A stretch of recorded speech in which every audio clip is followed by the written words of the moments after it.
Hi everyone, Assalamu alaikum. Welcome my dear lovely viewer, Master House 24. I am Mohammad Mukhtar Hussain, English Mohammed Academy. সবাইকে স্বাগতম, শুভেচ্ছা এবং অনেক অনেক ভালোবাসা জানাই। তোমার ক্লাস 10 এর এসএসসি এইচএসসি যে কোনো ক্ষেত্রেই পড়াশোনা করছো, ভালো চাকরি, ভালো হায়ার এডুকেশন, যে কোনো ক্ষেত্রেই তোমাদের কিন্তু ইংলিশের উপরে দখল থাকা দরকার, ইংলিশ নলেজ ইনক্রিজ করা দরকার। আমাদের শুধু আমাদের not only in our country but also whole world আর ফরেন কলেজ ইউনিভার্সিটিতে পড়াশোনা করার জন্য ইংলিশ নলেজ দরকার নয় কি? অবশ্যই দরকার রয়েছে। তাহলে তোমাদের জন্য আজকে এমন একটি ইম্পর্টেন্ট বিষয় নিয়ে আলোচনা করব, যে বিষয়টি জানলে তোমাদের ইংলিশ নলেজকে ইনক্রিজ করতে পারবা, যে কোনো পরীক্ষায় তোমরা সাকসেসফুল হতে পারবা। অর্থাৎ পরীক্ষায় ফুল মার্কস অর্জন করতে হলে অবশ্যই তোমাদের কিন্তু প্র্যাকটিস করতে হবে।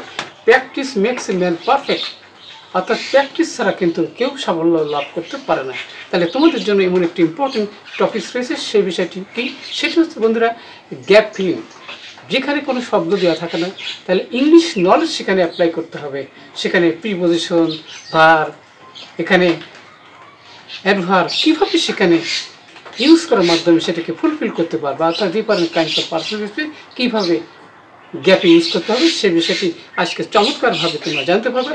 আর তোমরা যারা আমার চ্যানেল নতুন আছো অবশ্যই চ্যানেলটি সাবস্ক্রাইব করে রাখবে, তোমাদের নতুন নতুন ভিডিও নোটিফিকেশন নিয়মিতভাবে পেতে চাইলে।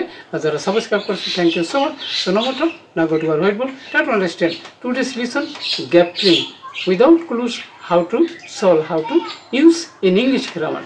শিখে নাও shortcut tips for GPA 5 or any competitive exam. So get start. Hello my dear lovely viewers, আমরা বলছিলাম SSC or HSC gap filling without clues, how to solve, শিখে নাও শর্টকাট টিপস। আমাদের এপিসোড হলো 285 অর্থাৎ 285তম ভিডিও। আর এখানে তোমরা যারা ক্লাস 10 এসএসসি এইচএসসি বিভিন্ন কলেজ বিশ্ববিদ্যালয়ে পরীক্ষা দেওয়ার জন্য অবশ্যই চিন্তা করছো। ঢাকা বোর্ড 2017 সালে এসেছিল, অবশ্যই তোমাদের জন্য ভেরি ভেরি ইম্পর্টেন্ট। পরীক্ষা ভালো করতে হলে বোর্ড কোশ্চেনগুলো অবশ্যই বেশি বেশি প্র্যাকটিস করতে হবে, এক্সারসাইজ করতে হবে, তাহলে কিন্তু ফুল মার্কস তোমরা আশা করতে পারো। এই ভিডিওতে তোমরা যে বিষয়টি জানতে পারবে সেখানে হচ্ছে where is use preposition, preposition কোথায় বসে, how to use article, article এই দিকে আর্টিকেল বসে কোথায় কীভাবে বসাতে হবে সেটা জানতে পারবে। হাউ টু ইউজ অ্যাডজেক্টিভ, কীভাবে অ্যাডজেক্টিভ ব্যবহার করতে হয় সেটি জানতে পারবে। How to use noun, noun কীভাবে ব্যবহার করতে হয়, এবং how to use demonstrative pronoun, যেটাকে প্রোনাউন বা অ্যাডজেক্টিভ বলে, সেটি কীভাবে ইউজ করবে আজকের ভিডিও থেকে অবশ্যই সেটি জানতে পারবে। নো স্কিপ, প্রথম থেকে আমার সাথে থাকবে।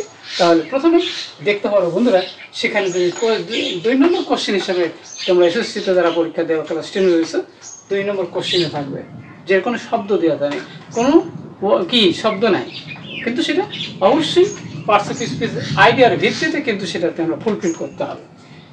Every student wants to do well dash the examination. তাহলে পরীক্ষায় যদি ভালো করতে চায় তাহলে সেখানে প্রিপোজিশন হিসেবে তোমাদের কী ব্যবহার করতে হবে, তাহলে এখানে আমাদের ইন ব্যবহার করতে হবে। ইন মানে পরীক্ষায়, তাহলে মধ্যে বোঝালে, তারপরে ততে ইন্টারেস্টটা বোঝালে সেখানে কিন্তু বাংলায় ইংরেজি কিন্তু ইন বসে। নেক্সট হচ্ছে বন্ধুরা, but it is not dash easy task, কিন্তু এটা সহজ কাজ নয়। তাহলে এখানে ভাওয়াল যে শব্দ থাকলে তাহলে সেখানে আমরা আর্টিকেল হিসেবে অ্যান ব্যবহার করতে পারি। An easy task, as a student has to work আছে, তো ওয়ার্ক মানে তো কাজ করা, কঠোর পরিশ্রম করার ইংরেজি, তাহলে এখানে হার্ড, হার্ড এখানে অ্যাডভার্ব, কঠোর পরিশ্রম করতে হবে। কেমন করে কঠোর পরিশ্রম? এখানে for this reason, for this জন্য, ফ্রম দ্য ভ্যারি, এখানে বছরের শুরুতে যদি বোঝায় তাহলে সেখানে আমরা কি বসাতে পারি? বিগিন, বিগিনিং, বছরের শুরুতে, অফ দ্য ইয়ার কী করতে হবে? হি মাস্ট বি সিরিয়াস, তাকে অবশ্যই সিরিয়াস থাকতে হবে। হি শুড রিড দ্য, তাকে পড়তে হবে। কি পড়তে হবে? এখানে এখানে বুকস আছে, তাহলে কি বুকস? এখানে আমাদের বলতে পারি কি যে টেক্সট বুক মানে কি পাঠ্য বই, অর্থাৎ পাঠ্য বই পড়তে হবে এগেইন এন্ড এগেইন, বারবার। He must not memorize answer, সে কোনো উত্তরই কিন্তু মুখস্থ করবে না। কিভাবে?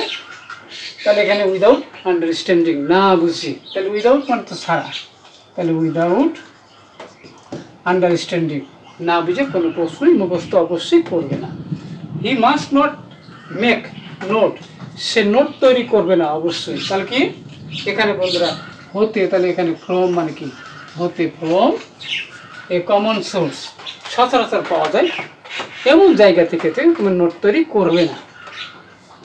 তাহলে কি he should have a good command, তাহলে তার কি উচিত ভালো দক্ষতা কিসের উপরে, ওভার ইংলিশ, ইংরেজির উপরে।